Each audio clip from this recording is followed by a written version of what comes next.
Good afternoon, people. Welcome. Apologies, first of all. Myself and Graham both had issues, and then Graham's Wi Fi just wasn't playing ball. But now we are both here. Welcome back to Lead Judges TV. As ever, I'm your host, Dan Potts. This is the Arsenal Team Talk, and I am with Graham Brooks. Graham, how are you, sir? Oh, I'm a bit better now, mate. Been panicking the last 10 minutes. I literally turned into lead judges. late for you. So Late for the apologies for show. being late. Yeah, just a few issues, mate. This morning, really apologise to everybody waiting in the chat. So Well, glad to there be is a finally few of you on. waiting. There is a Yeah. few. There is a few of you waiting, and welcome to you all. Good afternoon. I hope you're all getting ready for a weekend of football, like myself and Graham are. I'm going to the game tomorrow, so I'm looking forward to it. Arsenal versus Watford, or should I say Watford versus Arsenal, because it obviously is at Vicarage Road. It's going to be a very difficult game, in my opinion. A lot of people saying that this one should be a walking the park and it should be a breeze, but I quite disagree. I think Watford are going to really try and get what they can out of this game, at least a point, and I do think that they can cause us some problems. So we are going to get into that. However, the first topic for debate, as myself and Graham always do, is as follows. We are going to talk a little bit for the first few minutes about Nicolas Pepe, because he came on against Wolves and I thought he was absolutely outstanding. He came on against Brentford the game before and I thought looked a lot silkier, looking better and threatening going forward. Graham, I want to get your thoughts on Nicolas Pepe, because it wasn't long ago, I think it was only a couple of shows ago, that I said to you, how are we going to get more goals in this team? And you said the answer could be staring us in the face, and it could be Nicolas Pepe. So talk to me about what you believe he needs to do to get some more game time, mate. I think, did you notice how when we talked about Nicolas Pepe, we talked about him playing up front in a two? Yeah, Did you notice that when he made that substitution against Wolves, where was he? yep, Up front exactly in the that. two, wasn't And it he? was great to see. You had Nketiah out wide on one side, Saka out wide on the other, and he was playing inside, wasn't he? And him and Lacazette, combining. So, and I think, do you know what, with Nicolas Pepe, Dan, it's sort of like frustrating, really, because there is a player in there. There is a player in there. Mm. And if you remember, he came back from AFCON. Even Arteta said himself that there was a player in there, that he'd come back hungry and he looked different. So, and he was going to try and get the best out of him for the rest of the season. And the thing was, do you remember last season? He ended the season really well. I Yep, think really well. at the end of last season, he started 12 of Arsenal's last 19 games. I think he scored 8 and had 3 assists. I think he had 34 shots in those games, 31 in the box and 15 on target. So he ended last season really well, but that obviously didn't carry on at the start of this season. He only scored 2 goals and was promptly sort of dropped. And now we face that situation where Saka has virtually got that right-hand side nailed down. Look, I think he could be rotated with Saka at times. We're not playing so many games now, so Saka's obviously going to start tomorrow, and Saka will probably play most of the games. He could play in a number of positions for me. He could play on that right-hand side if Saka gets a knock or he wants to rest Saka for a game. He could even play on the left-hand side. I wouldn't rule that out. But I think, really, if we're chasing games, I think him up top with Lacazette is the answer. The problem is, what I would like to see him play is, if he's going to play anywhere in the Arsenal team, the problem you've got is he doesn't quite suit the way Arteta wants to play. And I think, let me just explain myself with that, because what is clear to me is Lacazette is always dropping into midfield. And I think as a result of that, the ball's going to go out wide on the right-hand side to whoever plays on the right. Now, I think Pepe's strength will be, if Laka wasn't to come so deep, was to play up top. And then when he got the ball, he could sort of like play those little give and goes where he could sort of like work the ball to Lacazette, play off Lacazette and come in on his left foot and get shots away. Now, I'm not saying you couldn't have someone playing up there other than Lacazette that he could feed off, but that to me is an obvious combination. But I think he doesn't really suit the way Arteta wants to play, with the way we build up now in this new shape with the 2 advanced number 8s and Partey at the base and Lacazette coming short in the build-up. So he can still play on the right-hand side, but I think his strength is getting him closer to goal. Last season, he was coming more off the wings, playing more centrally to get shots away, which those numbers indicate to me. The fact that he had 31 shots in the box shows he was in the box. Whereas if you look early in the season, he was predominantly out wide on the right. So, I think he's got a role to play. He ended last season really well, and I think he might have a role to play this year. And if he can reproduce the numbers he did at the end of last season, then I think he could be the player to get us possibly over the line in some form. I think you're right. And you know my thoughts on Nicolas Pepe. I've always been a big fan, and I actually really like what he brings to the side. However, saying that, I do think at the moment there's not really a place for him in the first 11. However, I think he can be a huge impact sub, and I think it's important that we use somebody from the bench to be threatening. And let's be honest, Graham, we're quite depleted at the moment. Our squad's very small, and I don't think we've got many options from the bench that can do what Nicolas Pepe can do, and that's bring goals, bring creativity, assist, which is what he's actually quite good at. And I must bring this up. That goal that he scored against Wolves, I don't think there's any other player in the Arsenal team currently that could have actually scored that goal, because the way that he swiveled, the athleticism, the technique and the skill, I think only belongs to somebody like Nicolas Pepe in this side. And that's why I really like to see him. I do agree with you. I think if he is going to come on from off the bench, then we do have to kind of change the way that we are set up. And I think that we do want to see Pepe through the middle more and in front of goal more. Sometimes on the right or even on the left-hand side. He's isolated a little bit, maybe 2 or 3 players sometimes around him, and we don't always see the best. And I'd love to see him more centrally in front of goal.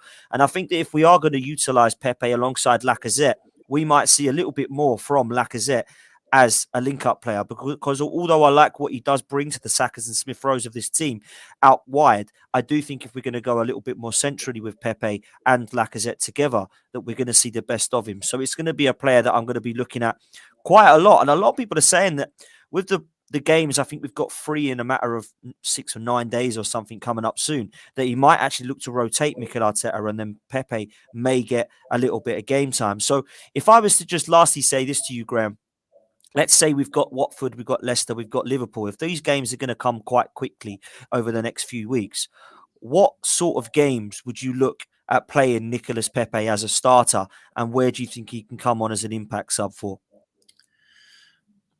I think that you're looking at literally, if you're going to rotate, it's got to be either Leicester or the Liverpool games. Those 2 games are the home games. I think that he won't rotate him in those games, even though they're close together. You might find that Crystal Palace away might be the game to do that. And the reason why I say that, I think that's the next game after the Liverpool game. The reason why I say that is last season that Pepe did score 2 goals against them.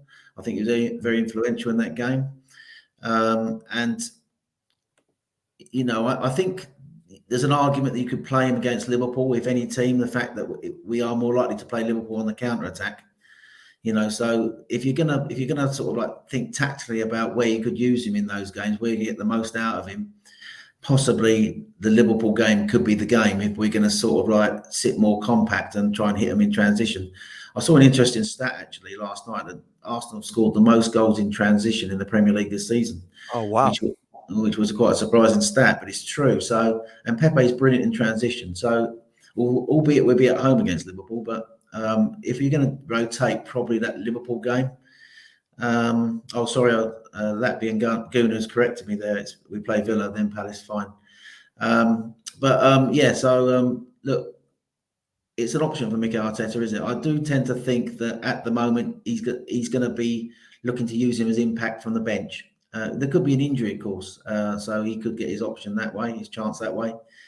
But I think, thinking about it, I think that he's going to remain on the bench at the moment, and he's going to look to use him as he can obviously be part of that team still, coming off the bench for 25 minutes and making an impact from the bench. But I still think in the next 4 or 5 games, you will see him get his opportunity. It might not be thinking about it in these next few games, but I think as the season unfolds, as we move into what we're calling our 13-14 cup finals, I'm pretty sure there will be an opportunity for him in some of those games. So yeah, I think at the moment his role will be impact from the bench. Obviously Liverpool, if you're thinking about playing deep and looking to hit people with pace in behind, he could play that role. But again, it's down to Mikel, isn't it? But I still think that he ended the season so well. He's so good close to goal. He's one of the few guys with numbers like he had last season, but scoring goals. So it's something that he's got that I think would improve the team, and I think that he will get an opportunity during the run of games between now and the end of the season. Let's hope he has an impact anyway, however Mikel used him, like he did at the end of last season.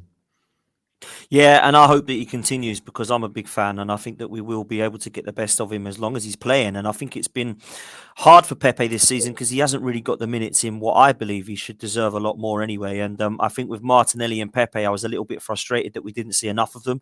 We brought Martinelli in, and although he has been a bit quiet the last couple, he certainly has been the right decision to bring him in. And I think we should be utilising Pepe as well. Graham, we are going to be talking now about Watford. It is going to be a difficult game up tomorrow. But let's talk a little bit more about the team news to start with and some of the stuff that's come out of the press conferences. News of Arsenal in relation to Tomiyasu. Cedric is actually playing quite well, actually. I've got to give him credit the last few. So perhaps we're not missed Tomiyasu as much as we thought we would, certainly as much as I thought we would. So there's doubts over Tomiyasu. And I know that probably the biggest news is Sarr, to be honest, not being fit for Watford. And they have some other injury news. So what do you make of Arsenal and Watford's team news going into this game, Graham? Yeah, I think the team news from Watford, that's a massive loss for Watford. Sarr Yeah. is such a key player for them. I think they will bring in Pedro to replace him. But yeah, Sarr is a massive loss for them. And I think Hodgson at his press conference also announced that Troost Ekong wouldn't be available either. Yes. So that's another loss for them. So they've lost two of their crown jewels. He calls them their diamonds. I heard that expression used to the way those two players are described in their team. So that's good for us in the fact that Sarr's not available. He's a great player. Of course, he has pace. They have three pacey forwards, don't they? In Dennis, Sarr, and Josh King. So the fact that one of them's not available is a big loss to Watford. He is a key player. And I think the Spanish right back, Femania, I hope I pronounced that right. He got a knock and missed the Man United game.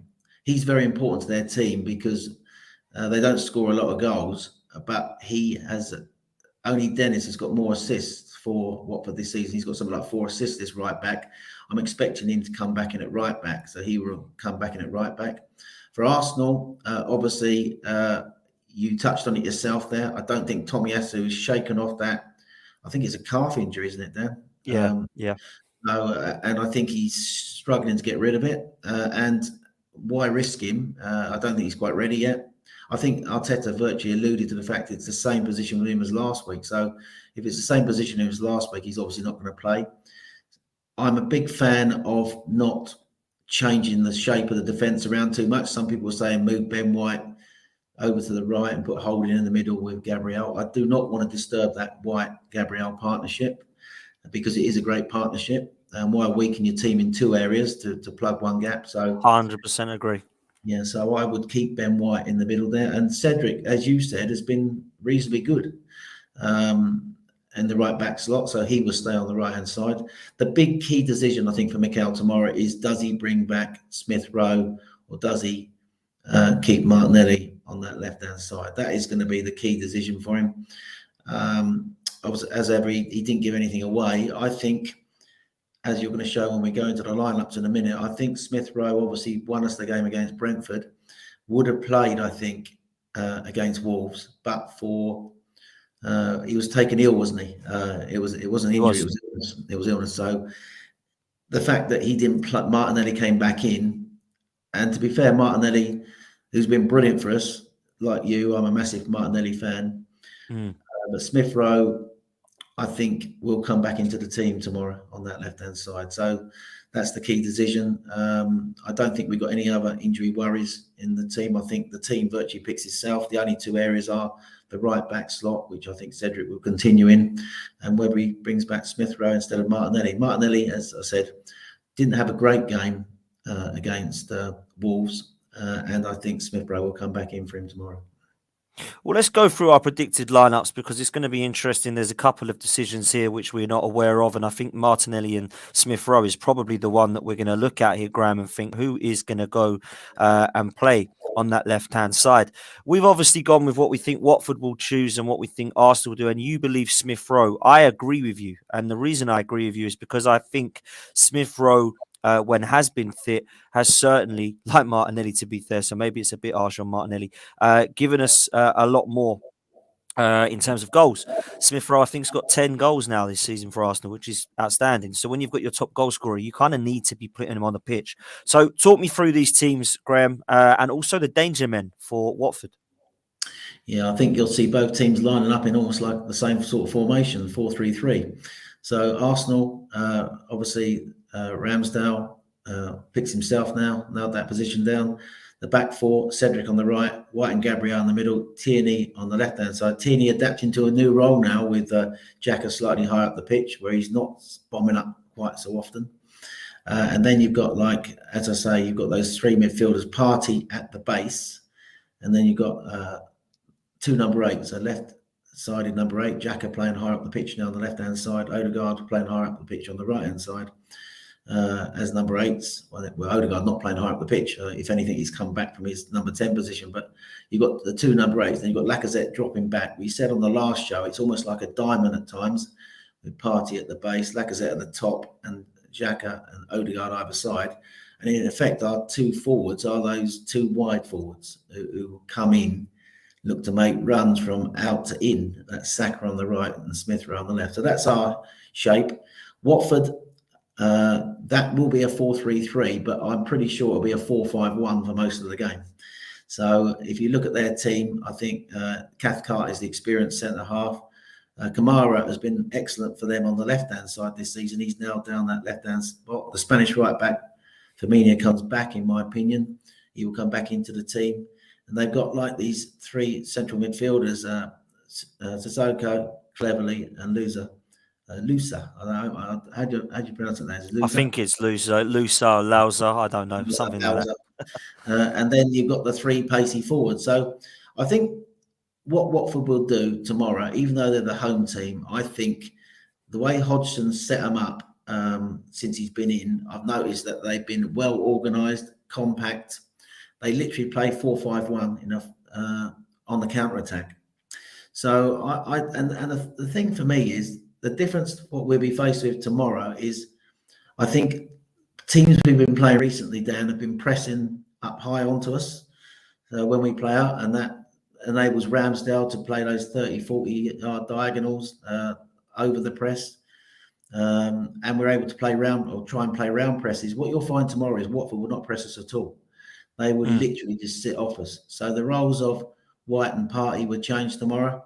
I think that the likelihood is that White will have a lot of the ball and be able to bring it out, and he'll have to make decisions where he sort of like is prepared to play into midfield, or whether he wants to drive forward with the ball or to try and draw Watford out. Because I think the key to the game really is, with them sitting so deep, we've got to literally try and build overloads in central midfield and then hit our wide areas quickly, get space quickly. So we got to try, I think, to build overloads. And I think if Lacazette drops back into that midfield area, we will have 4v3, won't we? That'll be the key.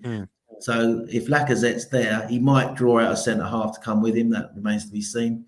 But if they've got their three central mids and we got our three at centre mids, if Lacazette drops in there, that gives us a 4v3 overload. And then if we can, once we create that overload, the key really will be then to draw them out of shape and move the ball really quickly and isolate Saka one-on-one with Kamara as quickly as possible, so they can't get back into shape, or even play it across the pitch towards Smith Rowe, get him one-on-one as quickly as possible in wide areas, and then get up to support those players.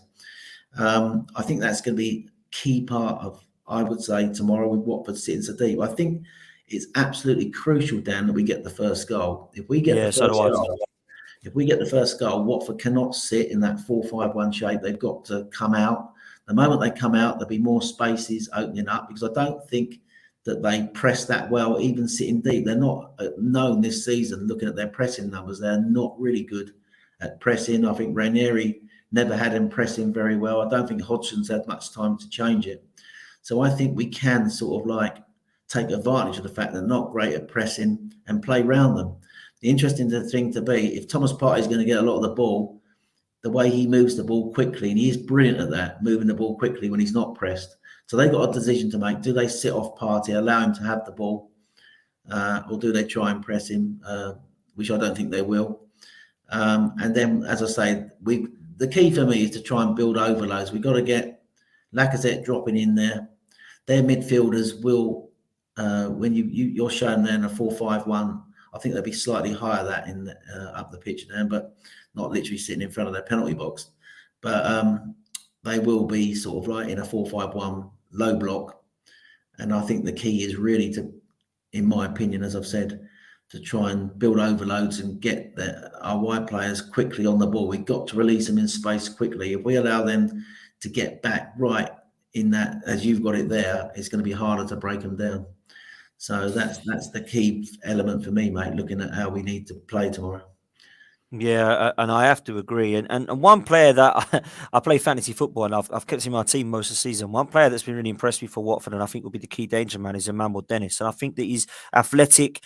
He's, a little bit, I spoke to Jordan the other night on the previous show, he said a little bit unorthodox, but he's a player that just knows where the goal is. And he's really come in, I think it was from Club Brugge that he came from, and he's really done well for Watford. He's the key danger man now that Sarr's out, isn't he, Graham? Well, he is, and we're going to have to be really careful with him tomorrow. He is their danger man. We've highlighted that. He scored 9 goals and he's created 5 assists for Watford this season, only 24 games in a team that struggles to score goals. That tells you everything about him. He's particularly good. He's pacey. He can beat a player one-on-one. I think the key will be to sort of like get 1 or 2 players around him.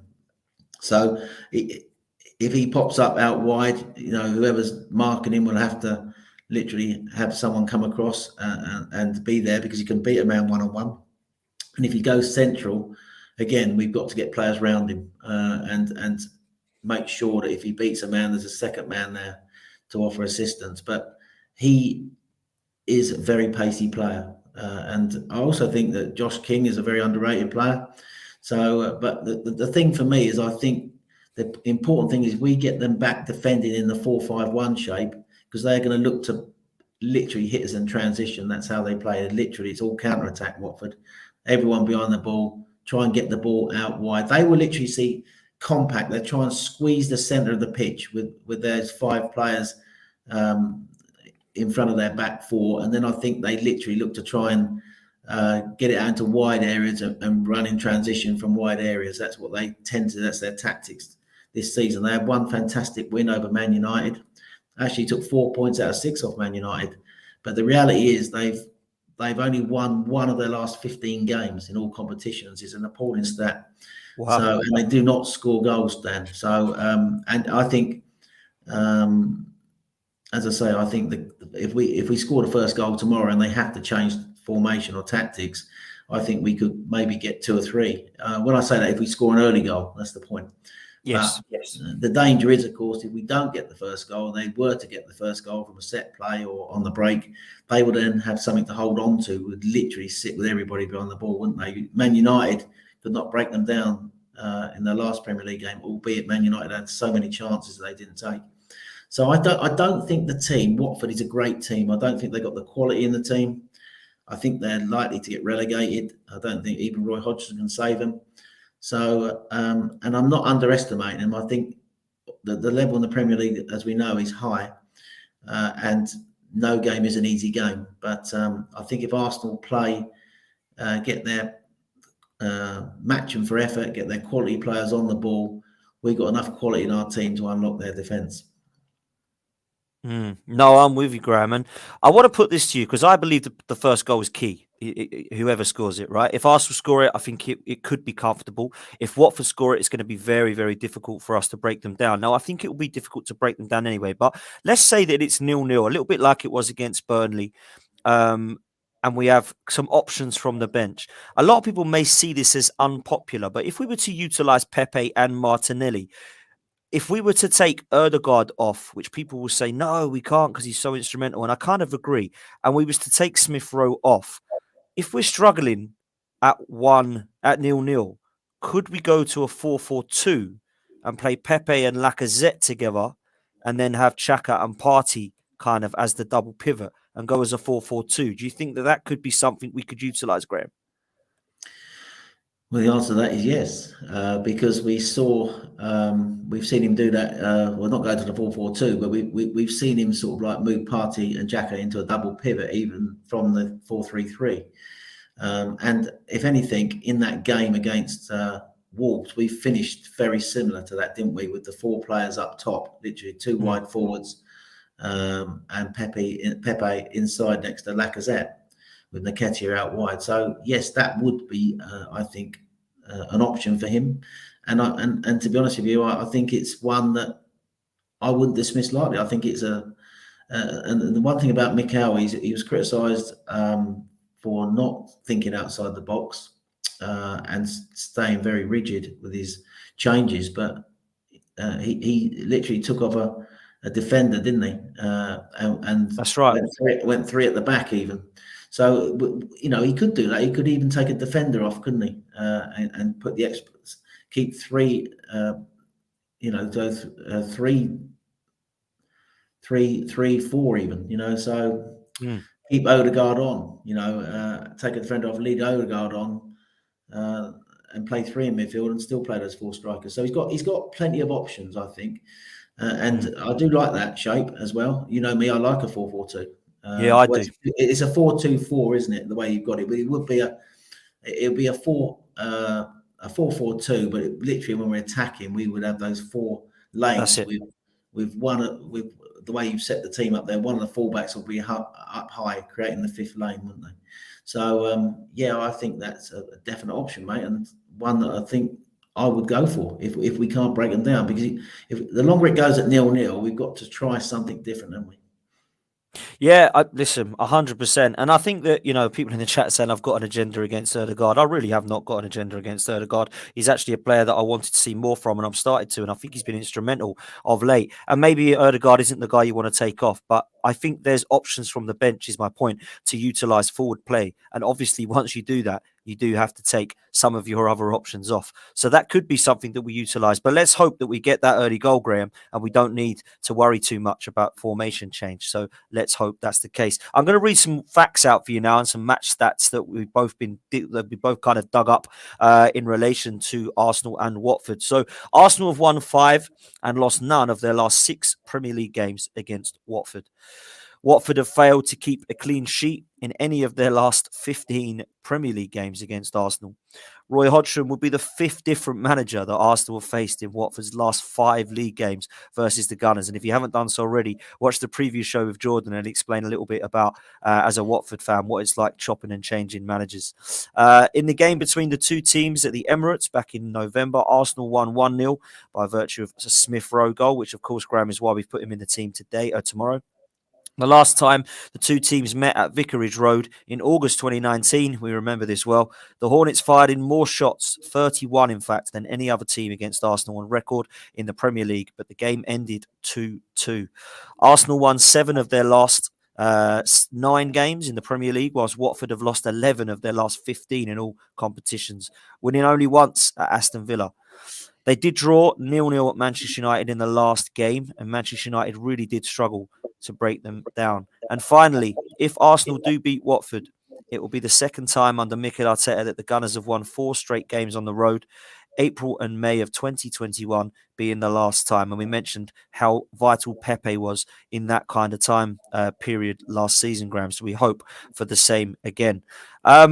Some interesting stats there, Graham. Everything's in favour of Arsenal. So we're going to kind of come towards what we think is going to happen in a minute. But do you think that this could be a potential banana skin, Graham? Because a lot of people are saying that, this should be an easy win. But I don't know that I'm as confident, just because when people say stuff like this, I don't think we should be too comfortable going into this game, is what I'm getting at, Graham. No, I don't think you can take any game for granted in the Premier League, Dan. Absolutely. I think, of course, it's a potential banana skin. Watford are literally fighting for their lives. And although they got well beaten by Crystal Palace in their last home game, their last 3 games, they have won at Aston Villa and got a point at Man United. And they will be difficult to break down tomorrow. And the new manager comes in. Hodgson's very good at setting teams up to make them very compact. They'll be very hard to play through the middle. I think they might even give us the wings. But obviously, on their terms. They won't want it to go quickly out to the wings when we get the ball, but they will defend their penalty box and they will defend the middle of the pitch. So it will be a hard game. It will, and of course, when they came to the Emirates early in the season under Ranieri, I think Ranieri was manager then. There was controversy over the goal, wasn't there? And we only won it. We only won it 1-0. We struggled to break them down. So, and to be honest, we've said it ourselves. So there's not a lot of goals in this Arsenal team. So in answer to your question, of course, it is a potential banana skin, and I ain't taking anything for granted. I think we are good enough on paper to beat Watford, but it's not. The game's played on the pitch, and so I'm not taking anything for granted. But Watford are fighting for their lives. It'd be a very difficult game. If they scored first, then, as I say, they'd have something to hold on to, and they'd be defending for their lives with everybody behind the ball. So I think it's crucial that we get the first goal. But I do think there's not a lot of quality in their team. They've got pacey forwards. They haven't got a lot of creativity in central midfield. That's why they tend to almost like bypass the central midfield and go long for their forwards quickly and try and isolate them one-on-ones with defenders playing on counter-attack. Whereas we have got quality on the ball. We've got Thomas Partey. We talked about before the sort of like passing lanes that we form up top of the pitch, the triangles we've got. We've got players sort of like on one side of the pitch who literally are now combining well. There's a real togetherness in the group. One thing about this group is because it's such a small group, they literally have all bought into it because they're literally all, you could argue, like playing virtually every game. So, and there's a togetherness, even in the subs, they feel part of the group. So I think there's tremendous morale in the Arsenal camp. I think there's tremendous quality on the ball in the Arsenal camp. Partey and Odegaard in particular are key to that. And we've got pace in wide areas and we've got quality in wide areas with Saka and Smith Rowe.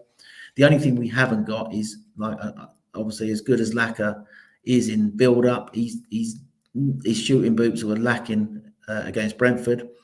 And and I was so pleased that, albeit it wasn't his goal in the end, but he was the one who actually, in the end, with his shot that sort of won us the game, wasn't it? Albeit an own goal. So yeah. But I think overall, we are a better side than Watford, and we have to match them for work rate to earn the right to play our football. We are away from home. They are at home. They would have the fans behind them. But I think, the quality in our team is good enough to beat them on the day. So that's, but in answer to your question, every game is a tough game. And we shouldn't, just because they're down, they're struggling, we shouldn't take that lightly. We shouldn't just go onto the pitch and think, we've made that mistake before.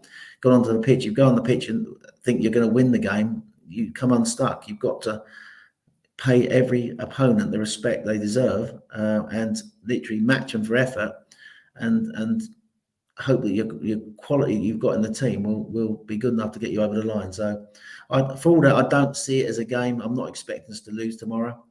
And I'll be expecting us to win the game, but a draw for us tomorrow would be seen as almost like a bad result, wouldn't it? In terms of the games we've got coming up, it's almost like every game's a must-win game, but I think it's almost like we really need to win tomorrow's game. We've got Leicester and Liverpool coming up quickly after that. So for me, this is, of those three fixtures, the easier game on paper anyway, but it won't be easy on the pitch. I accept that because they're fighting for their lives. It is a potential banana skin. I admit it, but I don't see it that way. Tomorrow, I think we're good enough to win it. Yeah, I'm with you. I do think we're good enough to win it, and I don't want us to just turn up and expect 3 points, because the last time we did that, we drew to Burnley 0-0 at the Emirates. So let's hope we have some answers if they are going to try and make it hard for us to break them down. Graham, I've got one more question for you to finish the show, but before I do that, I want to get a score prediction from you, mate. What do you think the score will be tomorrow, mate? I'm going to go Watford 0, Arsenal 2. 2-0 to the Arsenal. I'm going to share your optimism and think we'll take 3 points, but I think it's going to be difficult, and I think we will get the goal that wins us the game, but I don't think it will be as easy as people make out, and I'm going to go for 1-0 to the Arsenal and hope that we get 3 points. Massive, massive weekend with Liverpool playing West Ham, with Manchester United playing Manchester City. We need to take 3 points and pray then that the results go our way and that Everton can get something from Spurs on Monday night. Let's all hope and pray. Graham, the last question I have for you is something that's going to be everyone's going to be talking about, to be honest with you, now until the summer. The centre forward at Arsenal. There's a lot of rumours going around that is the one position that Arteta is looking at. And I don't think there's any secret that we need one. Lacazette and Eddie Nketiah don't look to be the future. Balogun definitely needs to be given a loan. Aubameyang has now left. And Martinelli, although I think is probably a number 9, I don't think he's going to be utilised as one next season. So the centre forward position is up for grabs at Arsenal. It must be quite a tempting position for a few candidates. And there are some links, one of which is Nunes from Benfica, Darwin Nunes, who I think has been class. I think he scored 20 goals in the last 20 games, someone told me. Absolutely amazing what he's doing. Really prolific striker. I think he's got like 25 goals, isn't he? And he's scoring goals in Europe in the... he's got goals for Barcelona and Bayern, didn't he? He scored for them. He's looking very good. And that's a player that I really do like. 22 years old, Uruguayan, 6'2", looks to be the kind of next Suarez and Cavani type coming through. So that for me would be a definite kind of shout. But the other player that we're being linked with, believe it or not, and I can't see this happening, is Lewandowski. 32, I think he is. Maybe he'll be 33, on a lot of money. Looks to be wanting a new challenge. It might not fit into the type age-wise that Mikel Arteta is looking for, but I have to say this is a leader and an experienced head that I don't think we can really say no to should the opportunity arise. Now, I believe with the other teams that are looking at centre forwards that Arsenal probably won't be his first choice to come to, but if he does want a new challenge, there's a position there for him. What's your thoughts on Lewandowski and Nunes, Graham?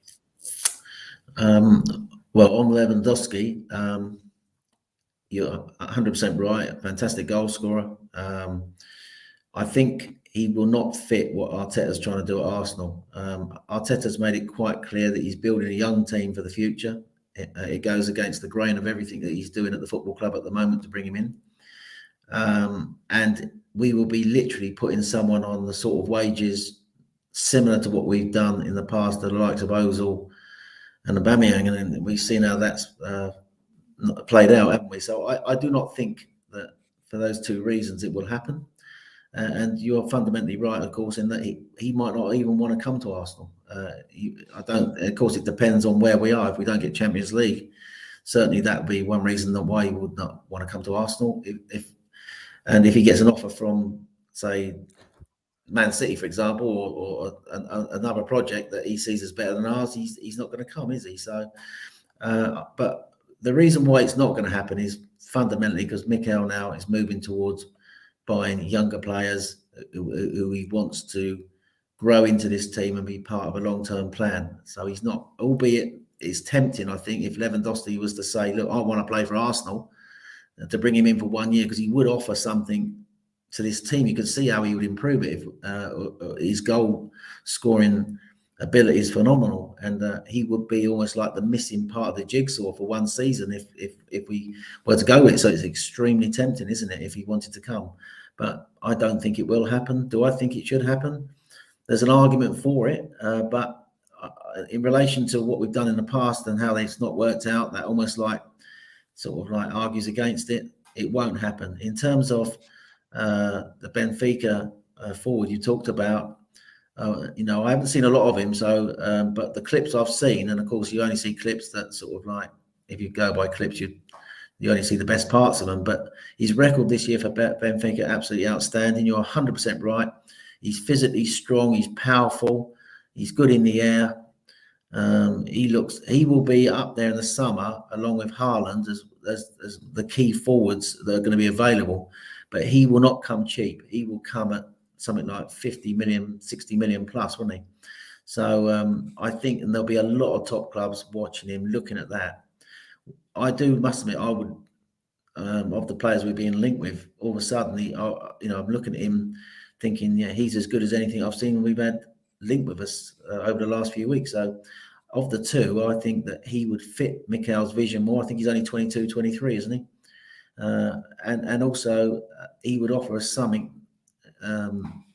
He's good in the air, an extra option to what we need. He's pacey. He's strong. He's physically strong. So I think he would fit into the Premier League. He is a Cavani type striker. That description, 100%, I agree with.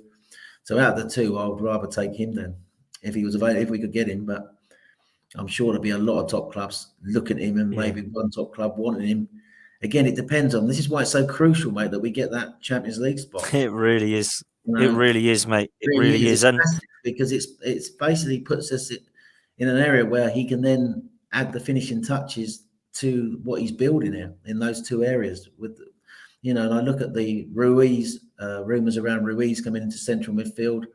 If you offer me Ruiz and Nunez, is it Nunez? Nunez, yeah. Nunez, yeah.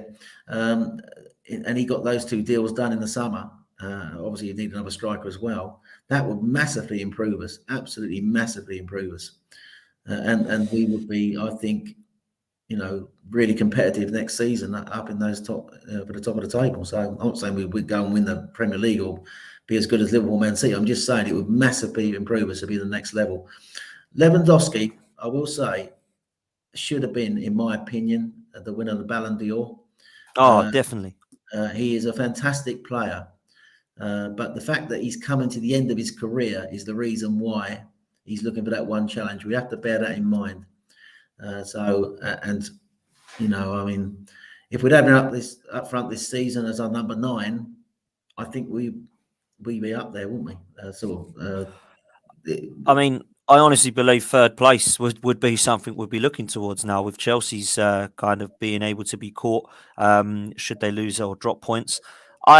This is how I see it. In terms of the centre forward, everybody wants Haaland, right? We're not going to get Haaland because there's going to be other teams that he's going to go to. We wanted Vlahovic, and I could see why, but unfortunately Juventus snapped us off of him, and I thought he would have been outstanding. I think the next best down from that is probably Nunez, because of form, because of what he's got potentially to bring, his ceiling and how high that is. I think he's got a little bit more of an all-round style than some of the others, and I think that would be the one that I would look to go with. But some of the other names, Graham, we've been linked with: Dominic Calvert-Lewin, Alexander Isak, João Felix, Tammy Abraham, of course, at Roma now.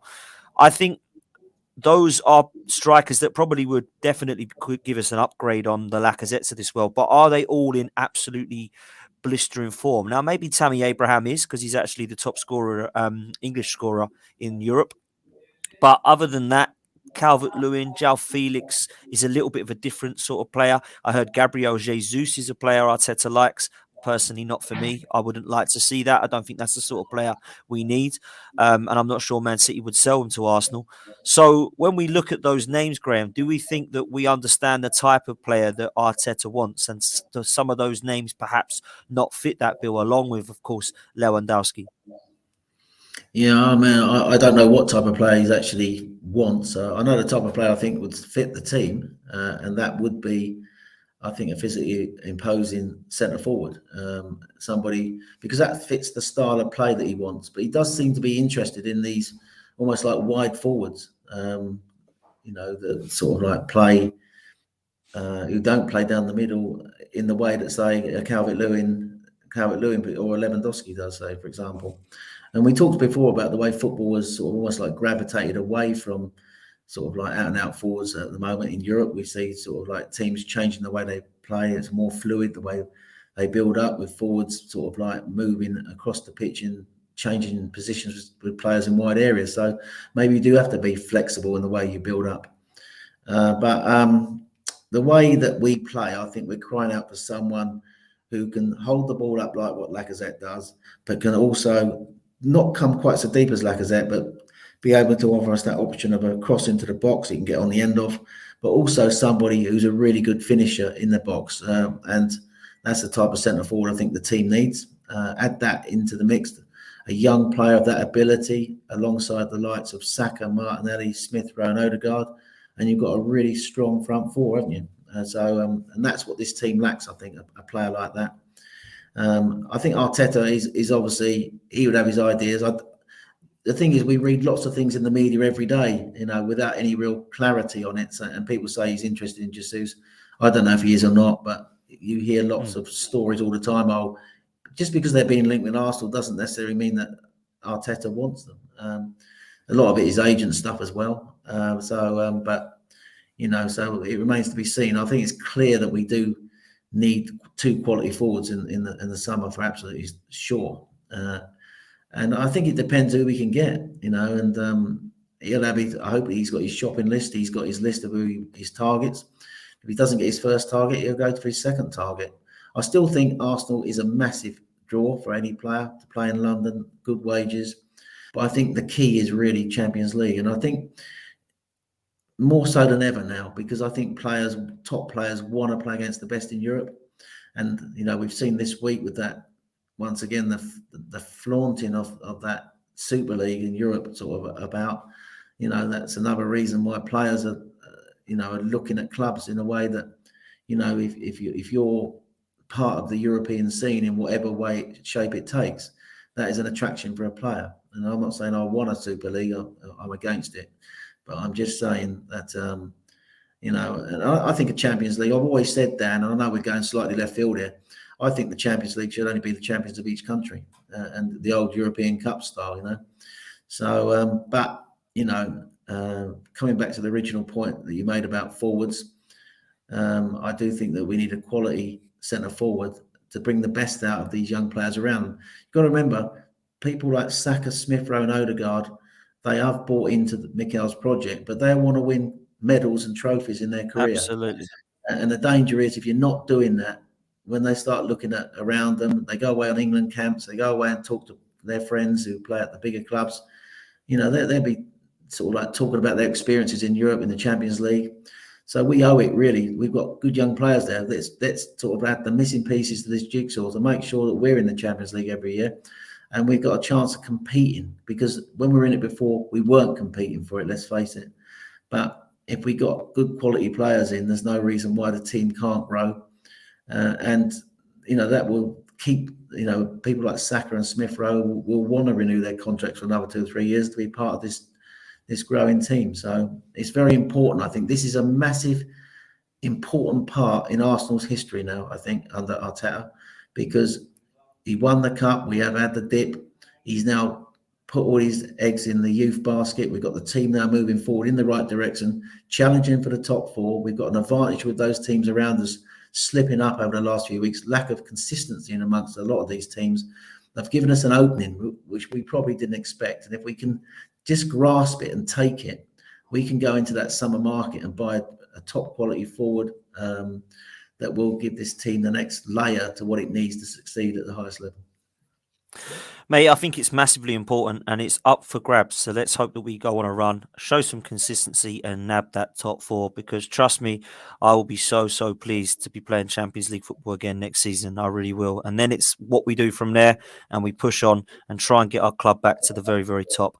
Graham, this has been a pleasure, as it always is with yourself, mate. Are you going to the game tomorrow or are you not? No, I'm not tomorrow. I'm actually working tomorrow, mate. But I'll be at the Leicester game. So I'll be at the Leicester game. So I'll look to meet you there at the Leicester game. We'll have a chat at the Leicester game, and obviously, hopefully, we'll do another team talk before Leicester next week. Hopefully, on the back of an Arsenal win tomorrow. Sort of. Please, Arsenal, don't ruin my weekend. Absolutely. We say that, don't we, every weekend. Please, Arsenal, do not make it a bad weekend. Guys, thank you all so much in the chat. We had well over 250 of you watching live, which is always great for a Saturday show. We will be back on the Monday night on the same old Arsenal. I'm going to be away for the week, however. So you'll have Lee Judges on Lee Judges TV, which makes sense, to be honest, and should be on his own channel. So he will be bringing you content with Kevin Campbell and the rest of the guys. And we will be back for another team talk for the Leicester game, but hopefully we have some reaction after the Watford one for you guys soon. Until then, we'll see you next time. And as always, up the Arsenal.